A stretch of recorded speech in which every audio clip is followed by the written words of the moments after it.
Hi student அனைவருக்கும் வணக்கம். இந்த வீடியோவில் நம்ம என்ன பார்க்க போகிறோம் அப்படின்னா 1 to 9th வரைக்கும் படிக்கக்கூடிய ஸ்டூடெண்ட்ஸ்க்கு ரொம்ப மகிழ்ச்சியான செய்தி தான். அது என்ன அப்படின்னு பார்க்குறதுக்கு முன்னாடி நம்ம சேனலை இது வரைக்கும் சப்ஸ்கிரைப் பண்ணாதவங்க சப்ஸ்கிரைப் பண்ணிக்கோங்க. மறக்காமல் பக்கத்தில் இருக்க பெல் ஐக்கானை கிளிக் பண்ணுங்கள்.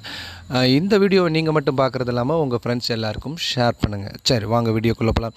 ஸோ உங்களுக்கு தெரியும், லோக்சபா தேர்தல் ஏப்ரல் 19th நடக்க இருக்குது. ஸோ அப்போ 19th நடக்கிறதுனால எல்லா எக்ஸாம்ஸும் இப்போ நீங்கள் ஆல்ரெடி 10th 11th 12th உங்களுக்கு எல்லாருக்குமே April first week or second வீக்குள்ளே முடிஞ்சிடும். ஓகேங்களா?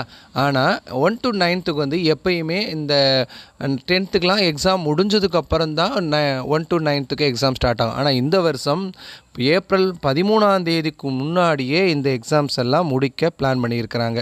ஸோ அப்போ ஏப்ரல் 13 முடிகிறதுனால உங்களுக்கு ஏப்ரல் 13 ஹாலிடே, அதாவது 14 ஹாலிடே வர வாய்ப்பு இருக்குது. எப்பயுமே மே 1 மே 31 வரைக்கும் தான் லீவ் இருக்கும். அது ஜூன் 1 அல்லது 2 ஆரம்பிப்பாங்க. இந்த வருஷம் ஜூன் மாதம் 4 லோக்சபா எலெக்ஷனுடைய ரிசல்ட் வர்றதுனால மேபி ஜூன் 4 விட்டுட்டு ஜூன் 5 அல்லது 6க்கு மேலே தான் அங்கே ரீஓப்பனும் நடக்கும். அப்போ உங்களுக்கு ஒரு மாதம் சம்மர் ஹாலிடே இப்போ 1.5 மாதத்துக்கு மேலே உங்களுக்கு லீவ் விடுறதுக்கு வாய்ப்பு இருக்குது. ஸோ இது ஒரு ஹாப்பியான நியூஸ் அப் டு 9th வரைக்கும் இருக்கக்கூடிய ஸ்டூடெண்ட்ஸ்க்கு. 10th 11th 12th அவங்களுக்கு காலேஜ் போகிற வரைக்கும் லீவு தான்.